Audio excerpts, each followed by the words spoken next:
अपना भारत मोर्चा जो 25 तारीख को गठित किया गया, उसके बाद मैं सिरसा पहुंचा हूं। मैं सब साथियों का आभारी भी हूं इस बात के लिए कि हमेशा सिरसा के चाहे जनमानस हो, चाहे यहाँ का किसान, गरीब मजदूर, नौजवान हो, छत्तीस बिरादरी और मीडिया ने भी हमेशा पूरा सहयोग समर्थन अपना हमेशा दिया है।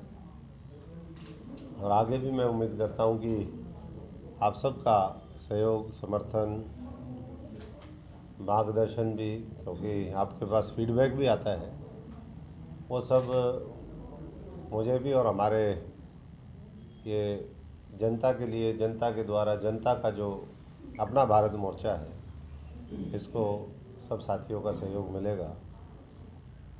हालात आप देख ही रहे हैं कि इस मोर्चे बनाने की ज़रूरत क्यों पड़ी। मोर्चे की ज़रूरत इसलिए पड़ी क्योंकि जो सरकार का काम है, लोगों को राहत देना, लोगों की मदद करना, लोगों के अधिकारों की रक्षा और सुरक्षा करना, वो ये सरकार नहीं कर पा रही है। चाहे वो प्रदेश की सरकार हो, चाहे वो देश की सरकार हो।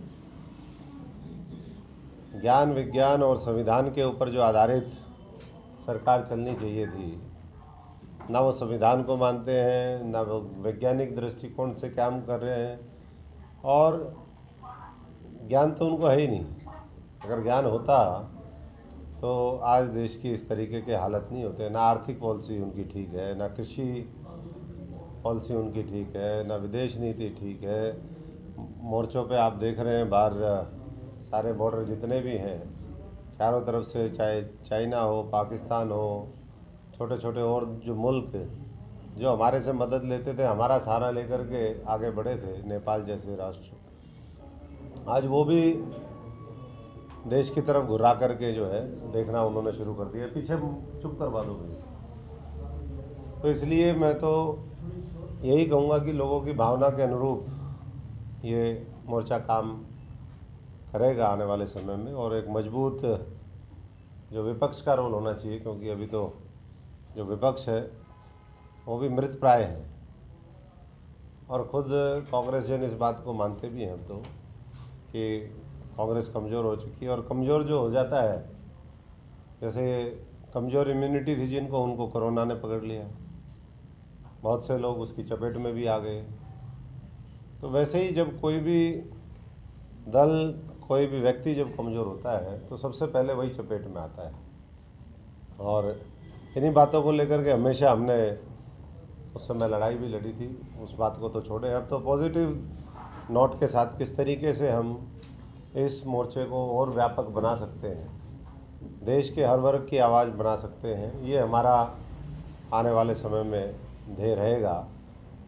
और मुझे पूरा यकीन है कि इस मोर्चे में जिस तरीके से, चाहे वो उत्तर पूर्व हो, चाहे वो दक्षिण भारत हो, चाहे उत्तरी भारत की बात करें, हर जगह से, पश्चिम में महाराष्ट्र, गुजरात है, सब जगह से रोज़ मेरे पास फ़ोन आते हैं कि बहुत अच्छी पहल आप लोगों ने करी, क्योंकि हमें समझ में ही नहीं आ रहा था कि हम जाए कहाँ।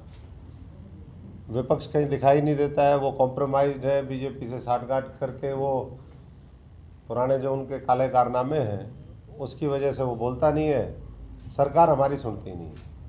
अगर सरकार सुनती तो आज करीबन 95 दिन से जो हमारे किसान का मेरा वर्ग आज बॉर्डर के ऊपर बैठा है, उसको इस तरीके से बैठना नहीं पड़ता।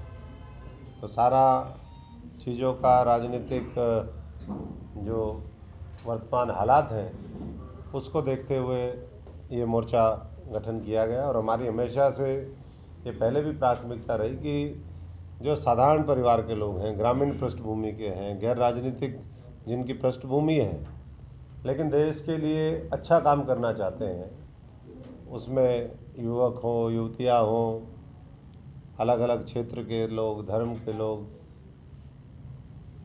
क्योंकि ये तो समूह है।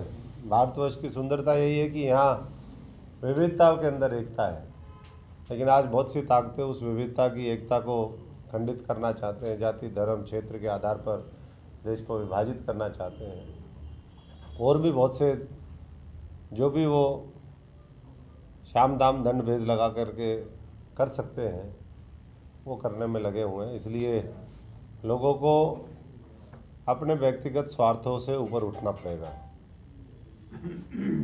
तभी जाकर के ये देश बचेगा। और उसी लिए ये अपना भारत मोर्चा, अपना भारत, ये सबका भारत है और इसको बचाने के लिए इसलिए सबको आगे आना पड़ेगा।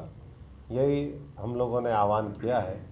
अब धीरे धीरे हम पूरे देश के अंदर इस मोर्चे का जो हमारा विस्तार है उसको करेंगे, लोगों के बीच में जाएंगे।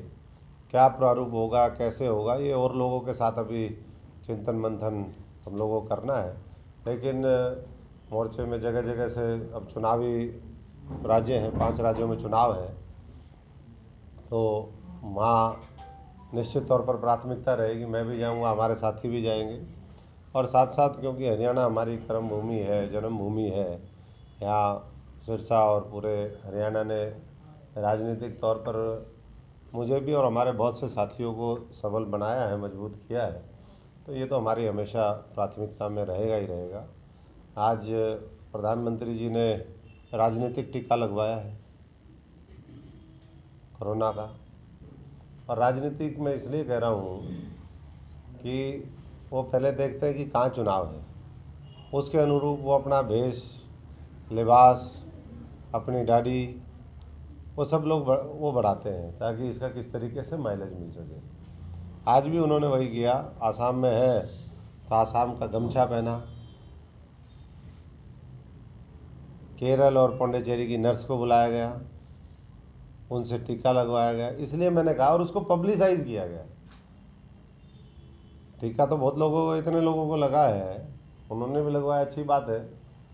अगर उनको लगता है कि टीके से वो बचेंगे तो ठीक है, लेकिन हर चीज़ में राजनीति, ये भी ठीक नहीं है इस देश के लिए। प्रधानमंत्री जी अब मन की बात कल भी उन्होंने करी। मन की बात में कोई काम की बात तो लगती नहीं अब लोगों को। पहले लोग बड़े चाव से सुनते थे कि जी प्रधानमंत्री पता नहीं क्या बोलेंगे और क्या उससे होगा।